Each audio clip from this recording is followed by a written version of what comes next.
Kita lihat banyak orang, semoga Allah berikan hidayah, yang berpaham liberal, berani mengatakan bahwasanya semua agama itu sama, semua agama bisa masuk ke dalam surga. Sampai-sampai saya pernah berdialog sama salah satu doktor dari UIN. Pada saat itu dia lagi khutbah Jumat dan saya tidak ada jadwal. Kemudian di dalam khutbahnya dia mengatakan, kita orang Islam tidak boleh sendirian mengaku masuk ke dalam surga, tapi semua agama bisa masuk surga yang penting berbuat kebaikan. Subhanallah. Dia turun dari mimbar, jemaah sekalian, saya datangi lalu saya mengatakan, mohon maaf Ustaz, tadi Anda mengatakan bahwasanya semua agama bisa masuk surga ya? Lalu dia pertama menanyakan kepada saya, ini ciri orang-orang liberal. Mereka berusaha untuk mencari titel tertinggi secara akademik, doktor atau sampai profesor, agar tidak mudah untuk didialogi oleh orang-orang yang dianggap awam. Atau pada saat mereka mengeluarkan sebuah statement, maka dianggap susah untuk didialogi karena dia seorang doktor. Lalu saya bilang sama dia, waktu itu kebetulan saya sudah susun disertasi saya. Lalu saya mengatakan, saya tidak jauh dari Anda. Pada saat dia bilang, Anda ini siapa? Titelnya apa?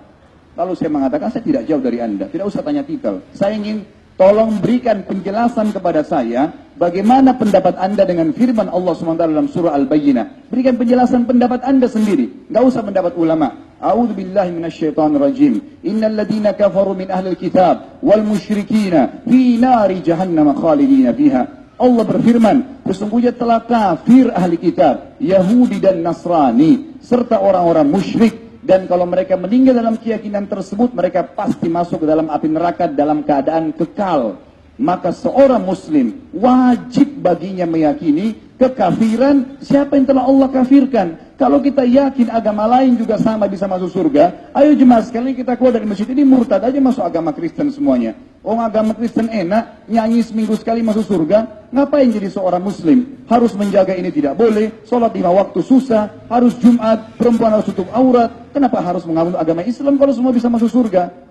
Dia nggak bisa jawab. Lalu saya bilang sama dia, baik, kalau Anda tidak bisa jawab ayat itu, jawab coba hadis Nabi SAW dalam riwayat Imam Muslim dengan sanad yang sahih. Kata Nabi SAW, tidak ada seorang pun dari Yahudi, Nasrani, disebutkan cirinya orang Yahudi, Nasrani, orang-orang yang beriman sama Allah, tapi tidak mengikuti risalah Nabi Muhammad SAW. Apa kata Nabi? Tidak ada seorang pun dari Yahudi, Nasrani, dan Majusi, semua penyembah api, yang mendengarkan saya diutus menjadi nabi, lalu mereka tidak mau beriman pada risalah saya, dan mereka meninggal dalam keyakinan tersebut, jelas meninggal dalam keadaan Yahudi, Nasrani atau Majusi, kecuali pasti masuk ke dalam api neraka. Jelas konsep ayat Al-Quran dan sunnah Nabi SAW.